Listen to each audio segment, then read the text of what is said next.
อาจมองเห็นเขานั้นเอาส่งมาซื้ออ่านเบิ่งข้างในหัวใจอ้ายเกือบหยุดเดินจนว่าได้ยินเสียงคนอื่นว่าตั้งใจเดินลามือหวานยิ้มได้มือนี้ต่อไปยันน้ำตาบาดมีคนเขาเล่นมาบอกหดยามเขาให้เคยมาไกลแล้วเสียงแซวแซวคนห้องเดียส่วนเฮาลีเสร็จน้ำตาไปลบหน้าอยู่ข้างเสาไฟเสียงดังวอนวอนตู้สีอักษรเปิดเพลงขึ้นแล้ว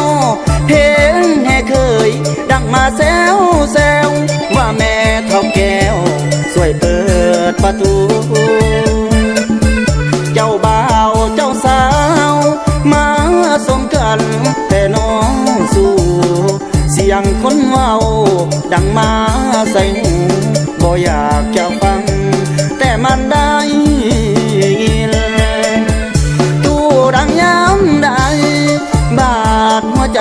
อ้ายจนสิขาดย้ำยินเสียงโคสูบประกาศคืนเจ้าบ่าวเจ้าสาวเปิดงานฟังเสียงคนห้องพร้อมตบมือดังก้องสนั่นแค่ผิดหวังคือเฮาขาสั่นยืนตบแมงวันบ่มีงอดมองนาง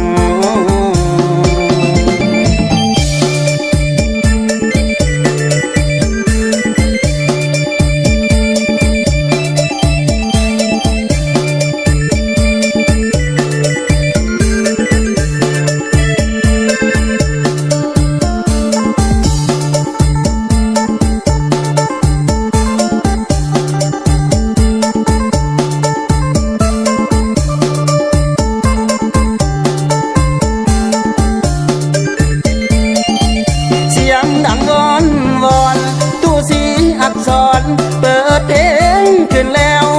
เพลงแห่เคยดังมาแซวแซวว่าแม่เท่าแก้วช่วยเปิ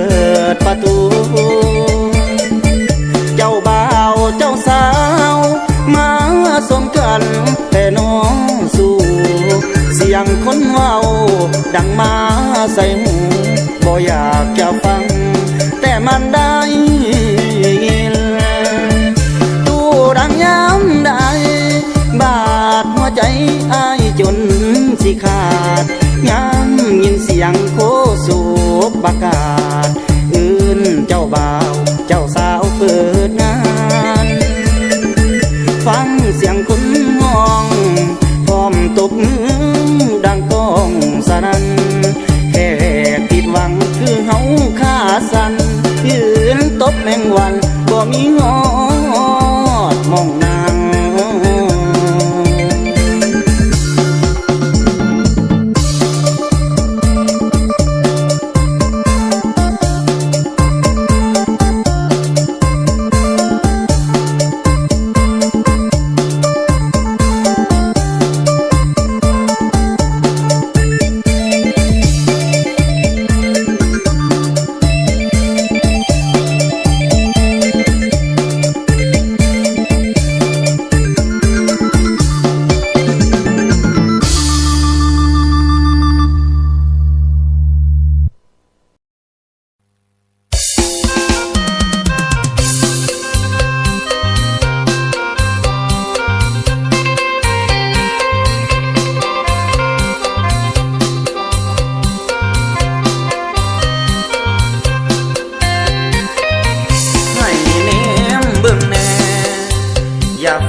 เว้า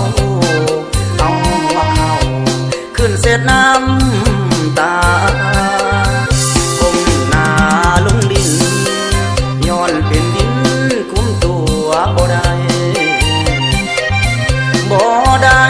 อยากให้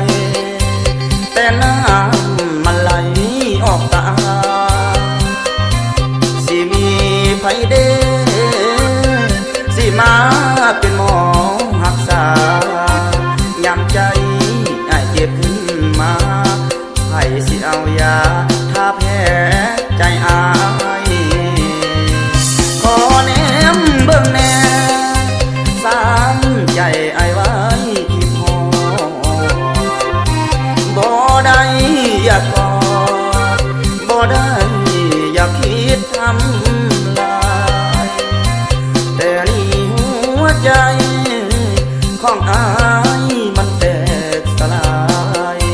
จึงอยากให้น้องยังกายให้อายได้เบิ่งอีกเด้อถ้าบ่จำเป็น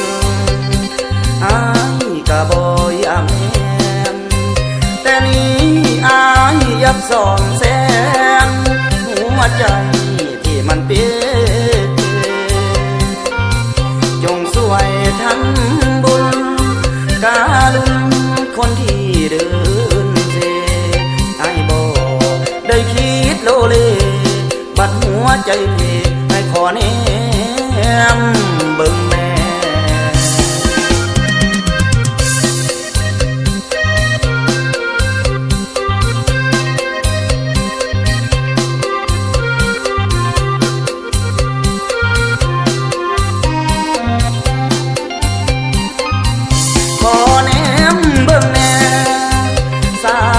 ใจไอ้ไว้คิดฮอบ่ได้อยากกอดบ่ได้อยากคิดทำลายแต่นี่หัวใจของอายมันแตกสลายจึงอยากให้น้องยังกายให้อายได้เบิ่งอีกเด้อบ่จำเป็นอายก็บ่อยากแม่นแต่นี้อายอยากส่องแสงหัวใจที่มันเปลี่ยนจงสวยทั้งบุญกาลุนคนที่เดินเซไอ้บ่ได้คิดโลเลบัดหัวใจเพให้ขอแนมเบิ่งแน่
ตอนนี้